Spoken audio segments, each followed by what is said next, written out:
What's up, guys? Feria here, one of the official esports casters for Naraka Bladepoint Pro League, and we're going to take a look into the patch for January 4th, 2024, first patch for the year, and looking towards the brand new content that has been released within this date. Alongside the end of the Pioneer season, we are going to jump right into Season 11, Righteous. We're going to take a look into seeing about what changes have been made to certain characters, as well as some changes towards weapons, some new additions, and as well as taking a look over any of the events that are concurrently going on right now, not only to the global client, but also to certain systems in the console community as well through the PlayStation 5.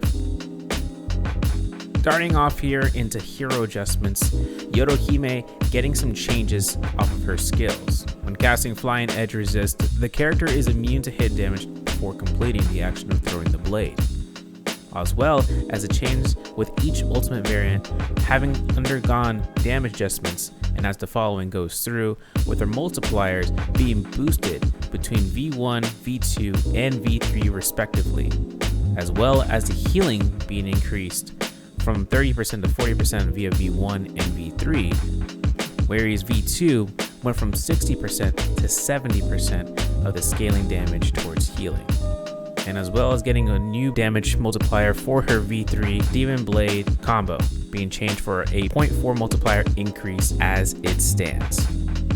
Some hero adjustments as well for Justina Gu. When casting Arctic Wraith and Arctic Wraith Blizzard, the knockback distance has been slightly expanded. For all ultimate variants, the duration of freeze immunity status, which is gained at the end of the freeze effect, has been shortened from 6 seconds to 4 seconds. For the Shadow Swipe and Shadow Swipe Blizzard skills derived from the Arctic Wraith and Arctic Wraith Blizzard, if an enemy has been hit during the sprint and the sprint process being interrupted by a melee move, the current move will have a slightly enhanced pulling effect and will prioritize attacking the target hit during the sprint. The notes from the devs stated that Justina Gu can end the sprint process with an attack at any point during the sprint. A popular strategy among players using Justina Gu is to halt the sprint immediately after freezing an enemy to execute a charged attack. Given Justina Gu's rapid sprint speed, mastering the sprint break strategy often necessitates substantial practice. Therefore, we are endeavoring to increase the permissible distance for targeting post-sprint, with the hope of simplifying the execution of the break for players. For Tessa, we are going to see a change towards her ultimate rage recovery speed. Before, with her V1 enchant, it has been reduced from 15 seconds duration to 11 seconds. Similarly, the rage recovery inhibition period after casting Enchant Bite, whereas her V2, has also been reduced from 12 seconds to 11 seconds. And upon activating Enchant, her first ultimate variation, Tessa recovers now a small amount of health for each enemy hit by the fox, as seen here. 100 HP per target hit as per the recovery of 3 targets total. Hadi is going to expect to see some nerfs into this patch, as well as expecting to see a slight damage tweak to reduce the amount of damage that he is able to accomplish within all 3 variations of his ult, all respectively having different multipliers within each skill set.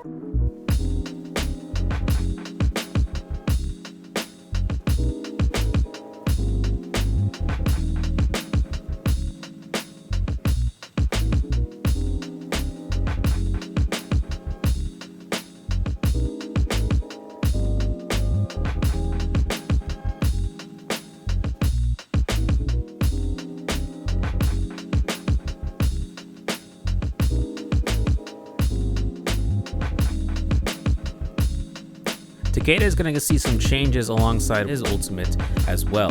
V1 having been changed from 25% for activation, now up to 40%. That way it's more aligned with heroes such as Justina Gu from what we've seen with her ult rage change for activation. This also concludes that his ultimate for the Demon Strike has been changed from 25% down to 20%, maintaining the cost of 3 times activation for himself in a fight. Now, damage multipliers for his 3rd variation, Demonic Strike Havoc, skills from the Demonic Aid, is now going to have a damage adjustment for the medium and long ranges, and as respectively being lower damage as an overall pick. Developers Notes has stated, Takeda has demonstrated outstanding performance in solo mode in various competitions, primarily due to the superior rage recovery ability of his V1 skill. To ensure consistency with certain heroes, we've marginally increased the cost of activating the V1 skill. At the same time, while preserving his V3 skill's capabilities of drawing aggro and casting stable charged attacks, we've reduced Takeda's recovery ability at the gold tier when drawing aggro at medium to long ranges. Feria Shen is going to see some changes this patch as well, with the damage multiplier of Gunplay, her first variation of her skill, to have been reduced from a 1.0 multiplier to 0.1. This is a straight damage nerf, concluding that it is no longer going to be an ample tool for peel or kill confirmation against a target that is close by, and as well as seeing a change with a way for her beacon to be dropped for her third variation called Mecha Mayhem Co-Pilot, where his narrow areas have now been more optimized in a slightly better fashion for casting down the pillar. Zippy Ying is also going to see some changes this batch, where the recovery effect for her Sedate Soul, as well as her Saving Grace Aegis, to now have been reduced healing from 500 to down to 300. Now for Zipping Ying, the devs notes stated Zipping Ying has demonstrated exceptional performance in top tier trios in various competitions, thanks to her reliable survivability. However, the immunity to the fatal damage provided by Sedate Soul has led to instances where her health paradoxically increases when she is executed by an enemy. To address this, we have decided to retain this feature while reducing its minimum recovery effect. Other adjustments that are going to be seen is going to see the charge times for certain skills to have some sort of revision towards the gameplay. This includes for Matari's Flash Repeat, which is her second variation skill, as well as Feria Shen's Rocket Thrust, which is her V1 skill while in the mech mode. And this puts her at a way for her cooldown glyphs to actually be utilized to ensure that there is at least 4 jumps to be maintained in mech form. And as well as for Matari, being able to have an extra chance for a backstab with F2 and ensuring a better way of controlling your opponent while having the necessary time to escape. Some new Souljades have been added towards the game. The new Spear Souljade, Martial Arts Hexa Harmony Spear, having been introduced to the game. The second Souljade to be added through as well is the Staff Souljade, Martial Arts Shaolin Staff. Both of these Souljades will be purple rarity across the board, so contending to find one of these jades will depend on whether the drop rate will be increased for them via luck or for just the sheer coincidence of finding one off the ground. Alongside this patch, we are going to see some outgame adjustments. Adjustments to the rules for calculating hero scores, which will be provided onto the screen and as well as onto the patch notes page to get a better understanding of what these calculations do and ensure for you guys to go over. Team display customization is going to be added through. We are going to see some adjustments towards the display of teammate performances in the previous match. And with it, in future seasons, the kills leaderboard and survival leaderboard will be removed. Rotating modes will now eliminate Shadow Surge from the rotation, meaning that we will only have a retention for Capture the Spirit Well as the game mode entails. New Baize's Blessing updates are now having new items to the shop, such as for outfit for Justina, as well as for her signature weapon in Winter's Saber. Within this update, we are going to see some Showdown adjustments, with combat adjustments to be included, Yama's Abyss having some changes overall, some stage adjustments, and hero adjustments for Viper, Ning, as well as adjustments towards Souljades, and now with fatigue compensation to come to the ringer. A lot of players may be looking forward towards these changes, or may be dreading in terms of what the content might bring as a change of status quo for how the completionists might look for this as any percentage run basis. We'll have those updates on the screen as well for you to read, as well as looking towards the patch notes if you guys want to take a better chance of copying and working with your teammates in clearing the trios based mode for Yama's Abyss, as well as for those other modes such as the Night Stream and whatnot. Within this update, we are going to see some store updates with the new regular treasure, the Brocade Treasure. Brocade Treasure sells for 240 gold, and with it, chances to unlock the new outfits to be included for Viper's Extreme Outfit Scarlet Bride, with Akko's Who's Extreme Outfit, the Wrathful Guardian, the Pole Sword Extreme Skin titled Rebellion, and a Canon Extreme skin being added to Divine Trial.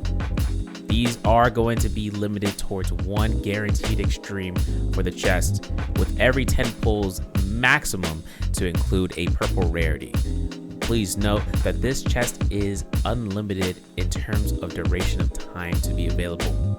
There is chances for you to earn these chests, whether through purchasing gold in game or for events to be included, as well as rewards seasons. With this update, we are going to get some store updates as well, with new packs being added. For Zai, at 2880 gold, the Baize pack included with her a legendary outfit, epic hairstyle, a legendary accessory, and a legendary pose to be available for a limited time, as well as Justina Gu having been added with her pack for 2400 gold, the Light Feathers pack, which is included with a legendary outfit, a legendary hairstyle, and an accessory to be available. On top of that, we are going to see a Feria Shen mech prototype pack for 3800 gold on sale, with an inclusion of her mech prototype skill for her ultimate change. A new art form has been enabled for it, so make sure you guys pick that up before. We might see it later on, we might not. It could be limited time.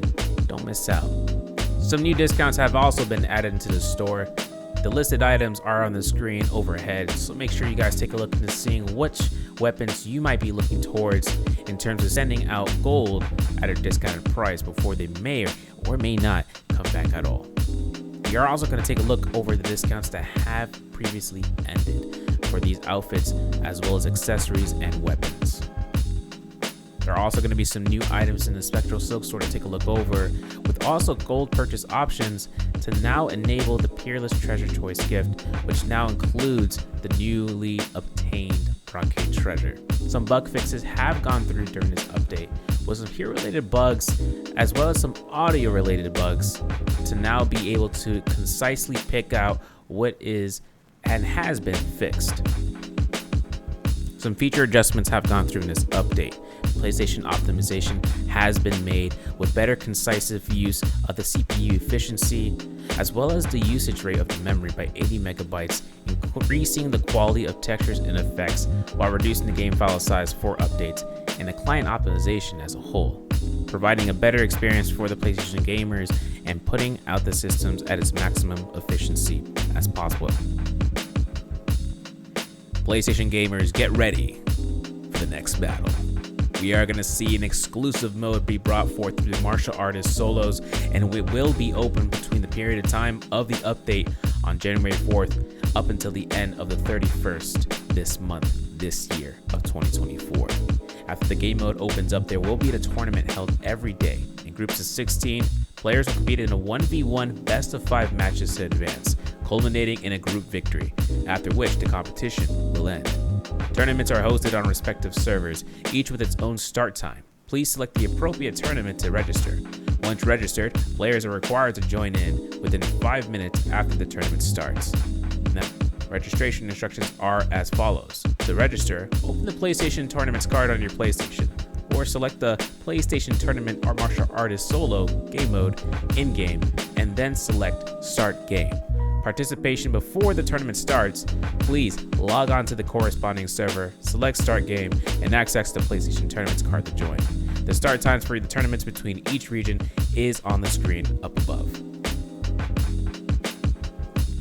More details and titles for the PlayStation Tournaments Season 1 will be listed on top of the screen right now, with the placement reward systems, as well as daily quests accounting towards 50 honor medals each day.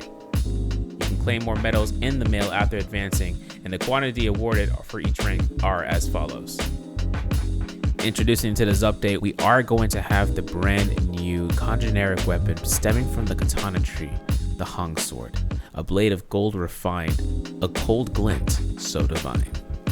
And with it, a new realm of fighting styles across the board, with psyching out your opponent and using quick-wittedness on ground level combat to ensure victory against the Battle Royale mode. Added into this update is going to have some updates towards the Fairyland Penglai, where where we will have a guide through the event center or the shortcut button via controller, where you will be introduced to all the current gameplay and rewards, aiming to enhance players' experience in the Fairyland Penglai. With the new Sky High Racing update, as well as new instrument proficiency, players can now participate in tests between the both, alongside a reaching proficiency levels system of levels of 3, 6, and 9. Passing these tests can unlock the Master Mode, increasing the maximum music score recordings and earning other great rewards. Gusheng and Soina proficiency levels are now available. Other instrument proficiency levels will be added into the future updates. During the limited time sale, there will be a 63% discount sale. After the limited time sale ends, the offer returns to a 54% discount. The period of time from which this runs is from January 4th from the update dropping towards the 1st of April at around 0000 hours UTC time. This will be a great way for you guys to get a head start onto the Battle Pass alongside extra goodies such as the Baize's Blessing, 10 Peerless Treasure Choice Gifts, as well as being able to unlock ranked mode and becoming one of the many players to enjoy this game to its full utmost capacity. Please note, if you are playing via Epic, you can make purchases at the in-game event center. If you're playing via Steam, Xbox, or PlayStation, please head over to the corresponding platform to make your purchases. There were a lot of things to go over this patch, guys, but I do appreciate you for being able to take the time, if you had, in terms of following through everything. If any other questions and wanted to get farther more details in a more text format, I will have the patch notes dropped below in order to ensure that you guys do have a way of concerning yourselves over reading these patch notes on your own pace. Otherwise, my name's Severio, and I appreciate you guys for taking the time today and viewing over the patch notes with me. I'll see you guys on the battlefield, and if not, I'll see you in the Pro League. See ya.